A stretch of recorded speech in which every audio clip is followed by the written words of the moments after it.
150-year-old ceiling fan in Bharuch draws 50 lakh rupees offer, owner declines. A 150-year-old ceiling fan in a Parsi household in Bharuch has become the talk of the town after an antique dealer offered 50 lakh rupees to purchase it.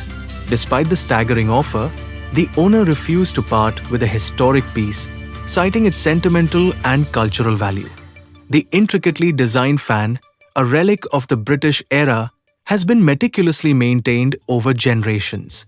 For the family, it represents more than an antique. It's a cherished connection to their heritage. This decision highlights the deep emotional attachment many have to their history, valuing legacy over material gains.